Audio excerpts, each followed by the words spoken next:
친절함은 지능의 문제입니다. 이거는 너무 중요하고 현실적인 문제이기 때문에 제가 오늘 이거를 철학적으로 동시에 뇌과학적으로 완벽하게 설명을 해드리도록 하겠습니다. 진짜 유익한 시간이 되실 거예요.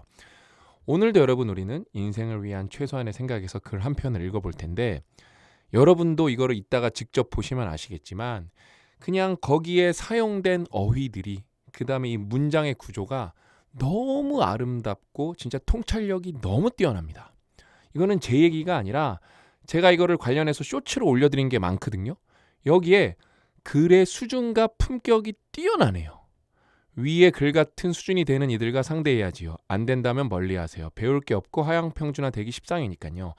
제가 지금까지 유튜브에 소개한 책이 200권이 훨씬 넘거든요.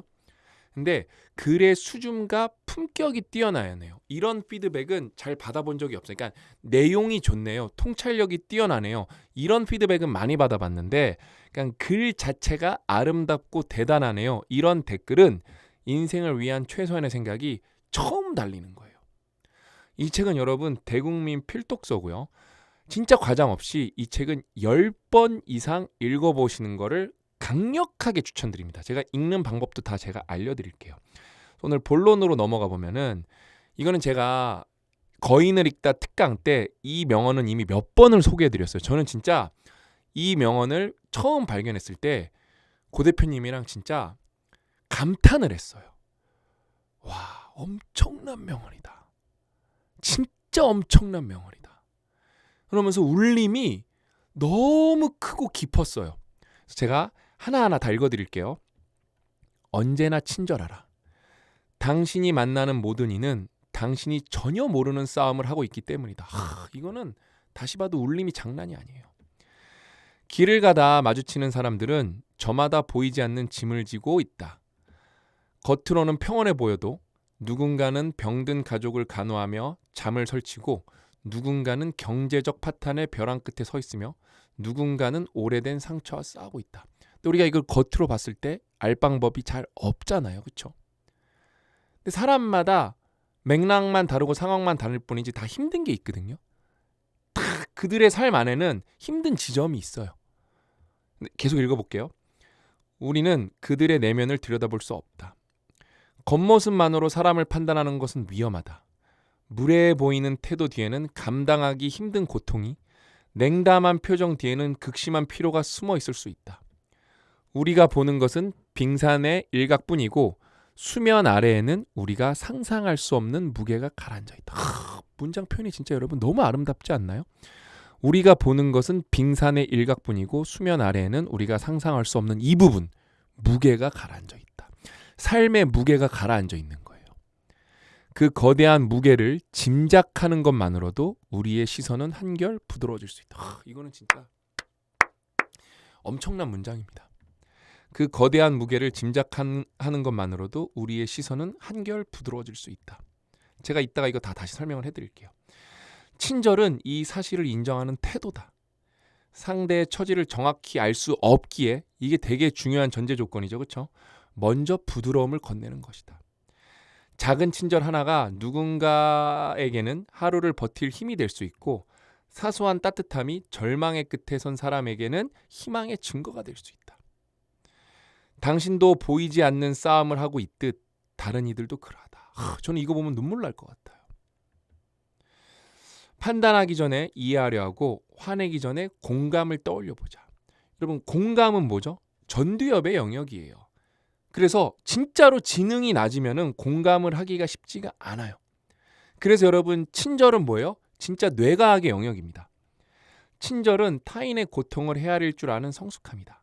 이 성숙한 배려가 모여 차가운 세상을 조금 더 견딜 만한 곳으로 만든다. 진짜 세상에 이렇게 우리가 보이지 않는 그다음에 우리가 잘 모르는 친절들이 계속 존재하기 때문에 우리가 살아갈 수 있는 거거든요. 그러니까 생각을 해보세요, 여러분. 여러분이 회사에 가. 근데 거기 사장님부터 부장님부터 과장님부터 다 친절해. 너무 친절해. 회사 일은 바뀔 수는 없어요. 경쟁도 해야 되고 뭔가 영업도 해야 되고 그다음에 개발도 해야 되고 뭔가 힘든 일이 있을 거예요. 근데 직장 동료들이 다 친절해. 집에 돌아왔는데 가족들이 다 너무 친절해. 이거야말로 천국 아닌가요? 천국 아닌가요? 너무 좋지 않나요? 그렇죠? 그래서 여러분 이거는 또 뭐가 중요한 게 있냐? 예를 들면은 그게 있어요. 어떤 사람이 너무 힘들어하는 거예요. 너무 힘들어하는 거예요.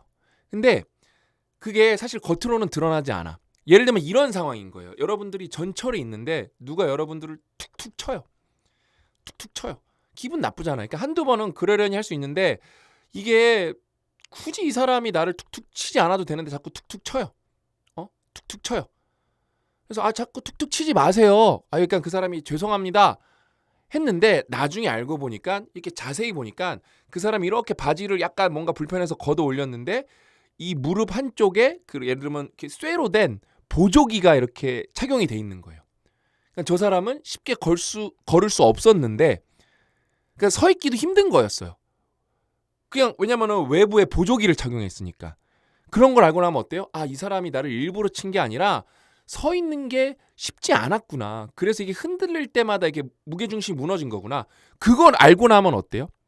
알기 전에는 어땠어요? 이 사람이 나 툭툭 치지? 열받는단 말이에요. 이 사람이 나 왜 이렇게 시비를 걸지? 근데 이 사람이 아픈 사람인 걸 알게 돼요.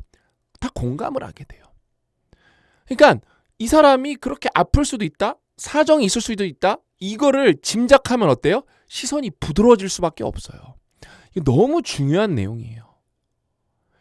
그냥 저도 조금이라도 더 친절하려고 노력을 하거든요. 오늘 택시를 2번 탔는데 탈 때마다 인사를 되게 상냥하게 하고 안녕하세요, 뭐 반갑습니다 이러면서 얘기를 하고 내릴 때도 기사님 오늘 하루 좋은 하루 보내세요. 그 다음에 뭐 운전 조심히 하세요. 조심히 돌아가세요. 이렇게 굉장히 상냥하게 친절하게 인사를 하거든요. 제가 거기에 잃을 게 없어요. 그러면은 돌아오는 대답도 대부분 친절해요. 친절해요. 진짜 여러분 친절은 리스크를 없애고요. 기회를 늘려요. 하단은 막고 상단을 여는 게 여러분 친절이에요. 친절. 친절은 뭐예요? 안티프레질 그 자체예요. 굉장히 여러분 철학적인 얘기입니다. 이런 거를 여러분들이 10번 읽어본다고 생각하세요. 여러분 삶이 바뀐다니까요. 그러니까 세상이 여러분들한테 먼저 친절해질까요? 그럴 일은 잘 없어요. 근데 여러분이 친절해지죠? 그럼 주변 사람들이 정도의 차이만 있지 바뀔 거예요. 바뀔 거예요. 그 다음에 여러분들이 그걸 계속 지속하죠. 감화감동하는 시점이 분명히 있을 거예요. 그렇게 세상은 여러분이 조금씩 바꿔나가는 거고 여러분 세상은 내가 바꿀 수 있는 부분이 굉장히 많아요. 내가 세상을 천국으로 만들 수도 있는 거고요. 내 자신이 세상을 지옥으로도 만들 수 있는 거예요. 그래서 여러분 뇌과학적으로도 친절은 사실 본능적 반응이 아닐 때가 많겠죠. 의도적 반응이겠죠. 그렇죠? 그럼 뭐예요? 이거는 전전두엽의 기능이에요. 제가 앞에서 말했죠. 충동을 억제하고 장기적 결과를 계산하는 능력. 이거는 여러분 뇌과학의 영역이에요. 이거는 인지적 통제 능력과 연결됩니다. 친절하면 여러분 지능의 문제라니까요. 전두엽의 영역이기 때문에. 인지적 통제력이 높은 사람일수록 더 의도적으로 친절할 가능성은 있습니다. 뭐 100%는 아니겠지만 충분히 근거 있는 얘기죠.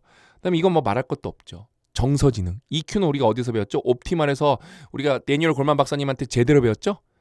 뭐 정서지능은 여러분 뭐 친절이랑 완전 비례하겠죠.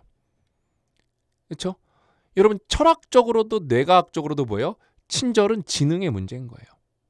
그럼 여러분 한번 스스로를 우리가 반성을 해보는 거예요. 나는 친절한가? 나는 친절한가? 나는 친절할 기회가 많았는데 나는 가족들한테 친절했나? 나는 내 동료들한테 친절했나? 내 친구들한테 친절했나? 친절은 여러분 진짜 부작용 없는 묘약이에요. 저는 그래서 이런 영상도 많이 보셨으면 좋겠고 우리 인생을 위한 최선의 생각 진짜 대국민 필독서니까 전 국민이 다 읽었으면 좋겠고 거기다 마지막으로 거인을 쓰다. 인생을 위한 최소한의 생각의 필사집이죠. 이 필사집을 제가 실물을 드디어 받았는데 저는 이런 책 처음 봤어요. 제가 책을 1000권을 넘게 읽었는데 이런 책 처음 봤어요. 일단은 이거는 여러분 인생을 위한 최소한의 생각의 1번부터 100번이 거인을 쓰다 1권이고요. 이게 101번부터 200번까지가 2권이에요. 이게 230쪽 되거든요. 이게 230쪽이라고 치면은 여러분 이거 받으시면 좀 놀랄 거예요. 이게 330쪽짜리 책보다 두꺼워요. 필사집이기 때문에 일반적인 책 종이를 쓰지 않았어요. 그다음에 여기를 이제 사철제본이라고 해서 이런 책의 여러분 제작 단가는 일반 책 제작 단가의 몇 배가 비쌉니다. 그래서 이게 돼야 돼요. 그러니까 이게 요즘에 이제 제대로 된 필사지면 이렇게 사철제본이 많은데 이렇게 180도로 펴질 수가 있어야 돼요. 근데 뭐 양장으로 하거나 일반 책으로 해서 이거 필사하는데 너무 불편했다. 그런 피드백 후기를 제가 많이 봤죠. 이건 이렇게 180도로 펴질 수가 있어서 이거 제가 쓸 생각에 설레어요. 종이 퀄리티가 굉장히 높아갖고 여러분 제가 이거 뭐라고 말씀드렸죠? 일단 이거를 3번 읽어보세요. 매번 읽을 때마다 밑줄을 딱 한 줄만 긋는 거예요. 욕심내지 마세요. 밑줄 그을 문장이 너무 많아요. 그 다음에 2번째 읽을 때 또 중요하다고 생각하는 문장 한 문장 그어보는 거예요. 마지막 3번째 읽을 때 또 마지막 밑줄 긋는 거예요. 이렇게만 해도 이건 그냥 읽는 것보다 핵심 내용을 뽑아내는 과정이기 때문에 독서 효과 관점에서 그 효과가 훨씬 높습니다. 이렇게 3번 읽으신 다음에 나중에 읽을 때는 밑줄 친 것만 읽으셔도 되고 일단 3번만 읽어보세요. 그 다음에 필사로 넘어가는 거예요. 필사는 제가 미리 한 거 보여드렸죠. 프린트로. 이제 여기다가 직접 해볼 건데 일단은 읽어보세요. 그럼 4번 읽었잖아요. 그렇죠? 그러면서 다시 이걸 보면서 필사를 하시면 5번 읽게 되는 거죠. 그렇죠? 그러면서 마지막 낭독을 여러분 글씨를 해보세요. 이렇게 독서 해본 분들 많지 않을 거예요. 이거는 제가 챗GPT한테도 그다음에 클로드한테도 검증 받았는데 이렇게 독서하면 독서 효과 5배에서 10배 올라가고요. 문해력 2단계에서 4단계까지 1년 열심히 하면 4단계까지 올라갈 수 있어요. 3단계는 무조건 갈 수 있어요. 이거는 인공지능한테 완벽하게 검증받은 프로세스예요. 그래서 이렇게까지 읽었는데도 여러분이 어떤 도움을 못 받고 지적 고양이 안 된다. 그러면 여기 저희 CS 주소거든요. 일로 다 보내버리세요. 왜 여러분들한테 더 이상 쓸모없는 책이잖아요. 그렇죠? 그럼 제가 필사한 거 확인이 가능하겠죠? 이분 필사 다 하셨네. 그다음에 밑줄 그은 거 확인이 가능하겠죠? 근데도 도움을 못 받으셨다? 그럼 여기로 계좌 보내주시면 제가 그냥 묻지도 않고 10만 원 보내드릴게요. 택배는 여러분 돈 써서 보내주셔야 됩니다. 제가 10만 원 보내드리니까. 왜냐면 책 산 비용보다 훨씬 많잖아요. 그렇죠?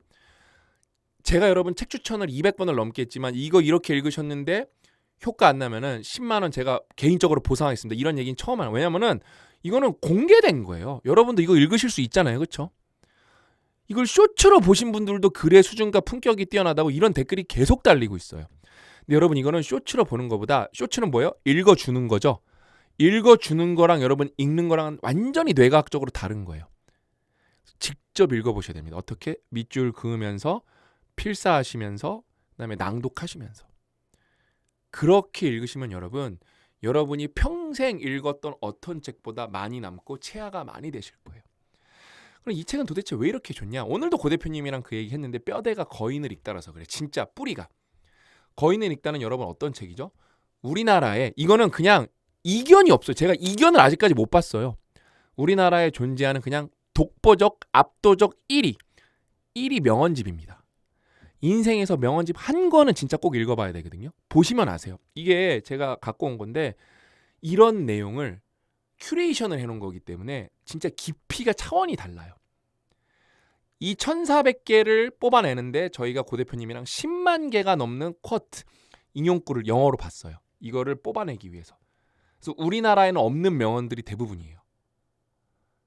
그 다음에 뭐예요? 거기에서 260개를 따로 뽑아내서 책으로 쓴 게 인생을 위한 최선의 생각이라서 뿌리 자체가 명언이기 때문에 저한테도 좋은 책이에요.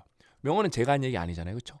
저는 읽으면서 명언을 다시 곱씹으면서 고 대표님이 쓴 부분은 제가 쓴 게 아니니까 저한테도 이질적이잖아요. 그러면서 인공지능이 써준 부분도 한 20-30% 있잖아요. 그걸 읽으면서 와 진짜 이거는 만약에 뭐 예를 들면 소포클레스 파트가 있다. 과연 그 사람이 살아 돌아와서도 이 정도로 얘기해 줄 수 있을까? 저는 없다고 봅니다. 이게 정제되게 얘기를 해줘야 되기 때문에. 여러분 이 책은 대국민 필독서 중에서도 1등급이에요. 1등급. 왜? 제가 대국민 필독서 퀄리티를 어떻게 결정할 수 있냐? 책을 읽었을 때 특강을 50개 찍을 수 있나? 그 정도 찍어야 대국민 필독서가 되는 거거든요. 근데 이거는 몇 개 찍을 수 있냐? 200개 넘게 찍을 수 있습니다. 200개 넘게. 보세요. 제가 몇 개 찍나. 책 한 권을 샀는데 이런 같이 공부하는 인강들이 인터넷 강의들이 있고 그 다음에 독서 모임이 있고 무료 독서 모임이 있고 오프라인 행사가 있고 그건 뭐 추첨을 통해서 여러분들 뽑겠지만 말도 안 되는 수준이에요. 여러분. 그러니까 진짜 여러분 꼭 읽어보세요. 아셨죠? 정말 도움을 많이 받으실 거예요. 그래서 오늘 이야기는 여기까지고 저는 준비할 때마다 행복하거든요. 준비 더 열심히 해서 여러분들께 좋은 내용 더 완벽하게 전달해 드릴 수 있도록 최선을 다하겠습니다. 오늘 이야기는 여기까지고 다음 시간에 더 알찬 내용을 찾아뵙도록 하겠습니다. 또 만나요.